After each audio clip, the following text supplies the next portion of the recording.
আসসালামু আলাইকুম এভরিওয়ান। আশা করি আপনারা সবাই অনেক বেশি ভালো আছেন। আর হ্যাঁ, আলহামদুলিল্লাহ আমি অনেক বেশি ভালো আছি।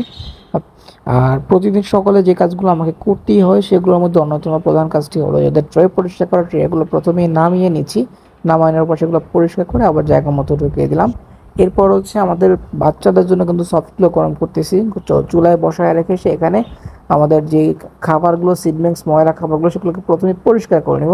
পরিষ্কার করে প্রতিটা পাত্রে যেটা যে পরিমাণ থাকার কথা সেটা সে পরিমাণ দেওয়ার চেষ্টা করতেছি। সবগুলো পাত্র থেকে সেটগুলো নামিয়ে দেন আমরা আবার ঝেড়ে পরিষ্কার করে আবার সবগুলোতে পরিমাণ মতো করে দিয়ে দিচ্ছি, যাতে হচ্ছে একটা বাটির মধ্যে যাতে সব খাবার চলে না যায়। সো আমাদের চুলায় যেই বাচ্চাদের জন্য খাবার রেখেছিলাম, সো সেটা ঠান্ডা করে ঠান্ডা পানি দিয়ে ধুয়ে, মানে গরম খাবারটা ঠান্ডা পানি ধুয়ে প্রতিটা খাঁচার মধ্যে, অর্থাৎ যে খাঁচা বাচ্চা ছিল তাদেরকে প্রপারলি দেওয়ার চেষ্টা করেছি।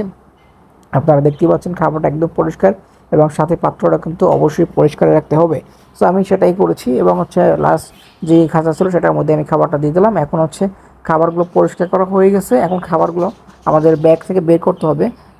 আমরা সব সময় চেষ্টা করি একসাথে বেশি পরিমাণ খাবার অর্ডার করে নিয়ে রাখার এবং সেগুলো পরিষ্কার পরিচ্ছন্ন খাবারটাই নেওয়ার চেষ্টা করি। আপনারা দেখবেন কতটা পরিষ্কার খাবার ওদেরকে দেওয়ার চেষ্টা করি, আলহামদুলিল্লাহ।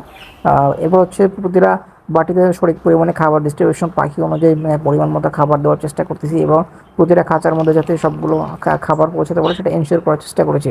এবং এরপর আমাদের পালা হচ্ছে পানি, পরিষ্কার পানি দেওয়া। সব প্রথমে আমি আমার প্রতিটা থেকে পানির বোতল থেকে আমরা সবগুলো ময়লা পানি ফেলে দিয়ে এরপর হচ্ছে আমাদের ট্যাপ থেকে পানি নিয়ে আসছি। এরপর দেখেন যে সবগুলো খাঁচার মধ্যে পানি, খাবার এবং সফটফুড দেওয়া শেষ।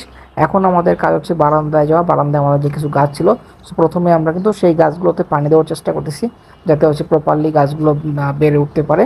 এরপর আমাদের গাছগুলোকে পানি দেওয়া শেষ হলে আমাদের কত সুন্দর যে বারান্দায় ফুল পড়ে সেগুলো আপনাদেরকে একটু পরে দেখাবো, ইনশাল্লাহ দেখতে পারবেন।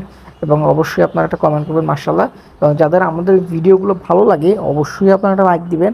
আর ভিডিওর নিচে অবশ্যই কমেন্ট করবেন আপনাদের যদি কোনো মতামত থাকে, এবং অবশ্যই আমাদের চ্যানেল সাবস্ক্রাইব করবেন। ধন্যবাদ সবাইকে, আসসালামু আলাইকুম।